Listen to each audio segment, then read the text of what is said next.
Chers amis, cette année, malheureusement, l'ambassade de France ne pourra pas organiser sa traditionnelle réception du 14 juillet, réception de la fête nationale française. Je le regrette parce que j'aurais souhaité pouvoir vous recevoir personnellement. Mais le 14 juillet, ce n'est pas qu'une réception, c'est la célébration des idéaux de la Révolution française, la liberté, l'égalité, la fraternité. Et ces idéaux, ils appartiennent à tout le monde, ils sont les vôtres.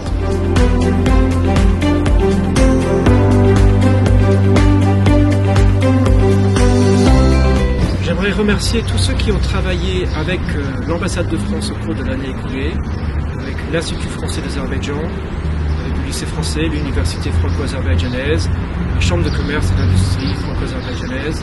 J'aimerais remercier leurs équipes, ainsi que celles de Bakou francophone.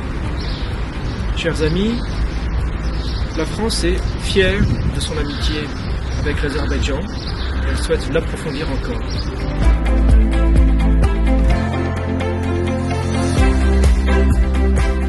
Enfin, je voudrais dire un mot à mes compatriotes, aux Français qui résident en Azerbaïdjan. J'espère que vous passez un 14 juillet en famille ou avec quelques amis.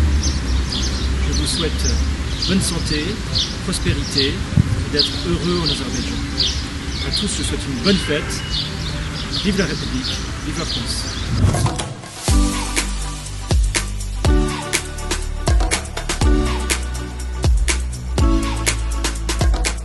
Une grande partie des activités de l'ambassade est dirigée vers la société civile.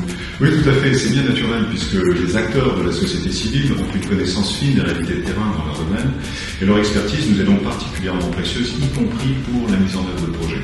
Et un petit peu de la même façon, les relations avec les médias constituent un autre volet important de l'activité de l'ambassade.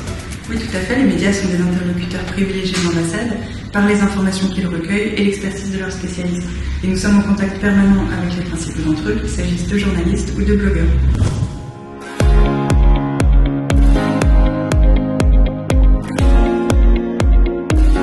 Le service de coopération à l'Institut français d'Azerbaïdjan œuvre à la promotion de la langue et de la culture française, ainsi que de l'expertise et de l'enseignement supérieur français.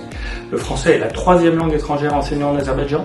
Nous en soutenons le développement avec les écoles, les universités, les professeurs de français, notamment à travers des sessions de formation continue, ici et en France, à travers la mise à disposition de nouveaux outils pédagogiques numériques, et nous encourageons les apprenants en leur proposant des séjours culturels et linguistiques en France lors de l'organisation de concours.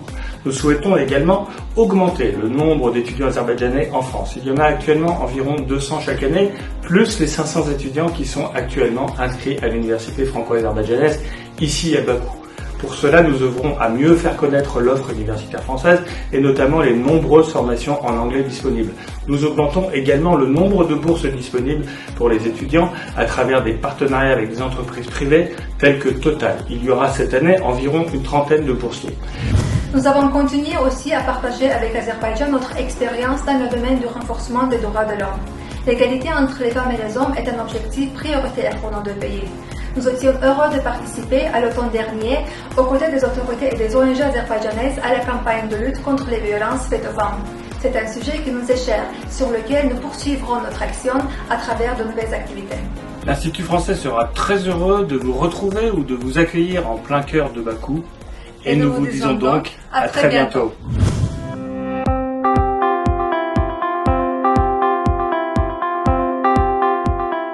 Je suis le conseiller économique de l'ambassade. Mon service est chargé d'assurer l'animation de la relation bilatérale économique entre l'Azerbaïdjan et la France. À ce titre, on aide à l'organisation de visites de haut niveau, mais aussi nous assurons un suivi des enjeux des entreprises françaises implantées en Azerbaïdjan. Et cela dans des secteurs stratégiques tels que l'environnement, l'énergie, l'agriculture, les finances, les transports bien sûr. Et cela sous l'angle à la fois du développement durable et de l'innovation qui sont deux grandes priorités de mon gouvernement.